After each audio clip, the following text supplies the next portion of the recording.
WWE 2K24 might just be the greatest wrestling game I've ever played. This game has it all. A roster, arenas, slim gyms. I mean, what more could you ask for from a wrestling game? WWE 2K24 was released, last week actually. Damn, I'm late. Anyway, since 2K24 came out, I've spent quite a bit of time playing it, and I gotta say, it's pretty damn good. 2K24 is probably the best WWE game we've had in a while, but as good as it is, it's definitely not perfect. Is the game better than 2K22 and 23? Yeah, but is it better than 2K14? Yes and no. Despite that though, I still think 2K24 is another step in the right direction for the WWE 2K series. So with that being said, I want to talk about the good as well as the bad of WWE 2K24 so you can decide whether it's worth picking up or not.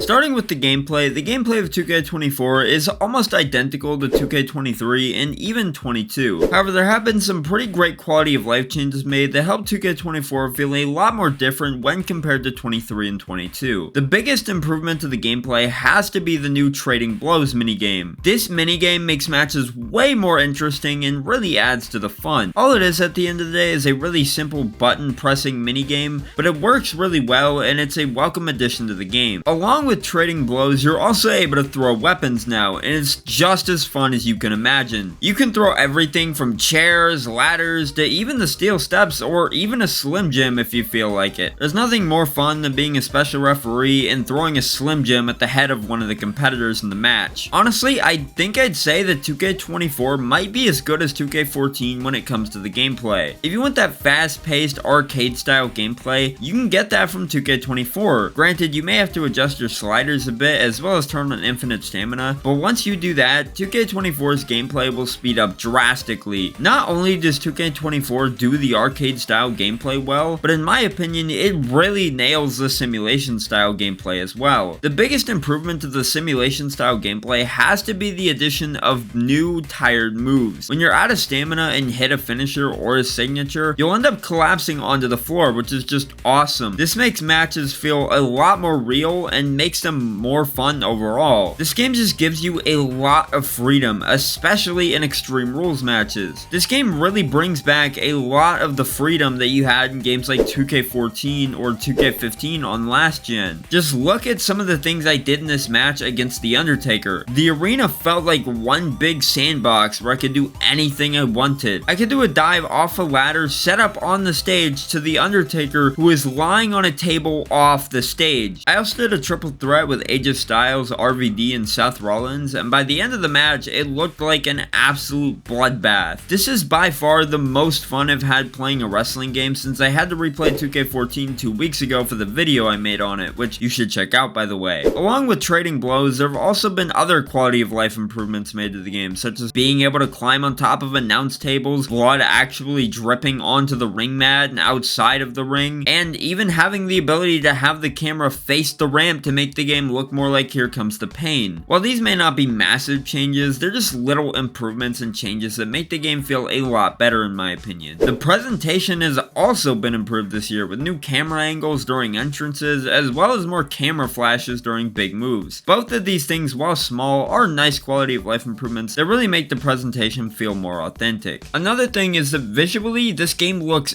absolutely fantastic. Every superstar as well as their entrances look phenomenal. There's not a single entrance or character model I've seen in this game as of yet that it hasn't looked incredible. In terms of match types, the same ones still remain from 2K23 and 2K22, but we did get 3 new match types this year, those being Casket, Ambulance, and Special Guest Referee. The biggest one by far being Special Referee. People have been begging for years for Special Referee to come back to the games, and we finally got it back in 2K24. Thank you, 2K. Special Guest Referee is a lot of fun. It's pretty much exactly the same as how it was in 2K14. You can either play like an actual referee or just go wild and break the rules. Cover him, Sean! Cover him! Go for it!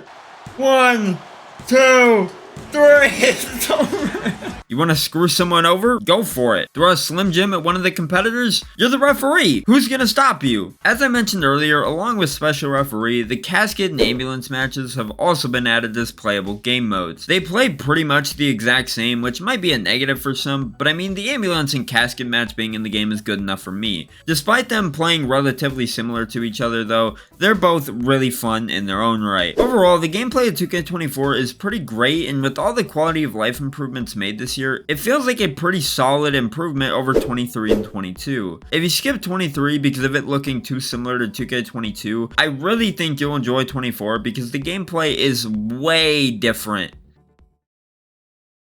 Now talking about the roster, while this isn't the greatest roster we've ever had in a WWE game, it's definitely pretty good. This year's roster gives us 200 plus superstars and legends, and with the DLC coming out later this year, this roster is guaranteed to get even better. The arena selection is also pretty great, but I feel like it's not as great as it could be. Because we only got 17 WrestleMania arenas from the 40 years of WrestleMania showcase, which I'll talk more about later, we're really missing out when it comes to the other Mania arenas. Sure, we're gonna get WrestleMania 40 post-launch, but that doesn't make up for the fact that we don't even have WrestleMania 1 as a playable arena in the game. How are you gonna make a 40 years of WrestleMania mode and not include WrestleMania 1? 2K14 had 30 WrestleMania arenas if you include the WrestleMania 30 concept arena. This game only has 17. No WrestleMania 2, no WrestleMania 14, not even WrestleMania 28. Even with the lack of Mania arenas though, the arena selection as it is fine. It's not horrible by any means, I just wish we had more Mania arenas in the game. The Manias that are in the game though look absolutely fantastic. WrestleMania 30 looks beautiful, and even with the lack of shadows on the daytime version of WrestleMania 31 on the PC version of the game, Mania 31 looks stunning in this game. Don't ask why the shadows are missing because I have no idea. As good as the arenas are though, they could definitely use more Slim Jim logos. Moving on to the side modes in this game, I first want to talk about Showcase because this might just be the worst showcase I have ever played in a WWE game. First of all, as I mentioned earlier, this mode completely blue balls us on how many WrestleMania arenas we get from this mode. Second, there's only 21 WrestleMania matches. Already off to a bad start. Third, the AI in all these matches is absolutely ridiculous. They can put you in a submission hold and just like that, you're done. Fourth, the objectives are so goddamn tedious and annoying. Brock vs. Taker at WrestleMania 30 asks you to hit over 13 German suplexes in total, which is just super tedious and time consuming. The worst part about this showcase though has to be slingshot technology. Fuck slingshot tech. This absolutely ruins the mode. All slingshot tech does is create transitions from in-game cutscenes to clips of the actual match. I swear most of my playthrough from this mode was just me watching the actual matches rather than playing them. The Rock vs. Stone Cold at WrestleMania 17 had you playing for like a total of 5 to 6 minutes, and the rest of it was just footage of the actual match. This mode felt more like the WWE Network than actually something I could play. Most of these matches don't even let you play the finish of the match, as the finish happens in the real footage. Not only that, but the matches don't even feature commentary either. Instead, we have royalty-free orchestra music playing over each match, which is just lame. Speaking of lame, let's talk about my faction. If I'm being honest, my faction this year is actually pretty good. I'm not a big My Faction guy, but from what I've played of it so far, I might actually try and get into it more this year. Essentially, My Faction is just a mode where you set up a faction using cards of superstars,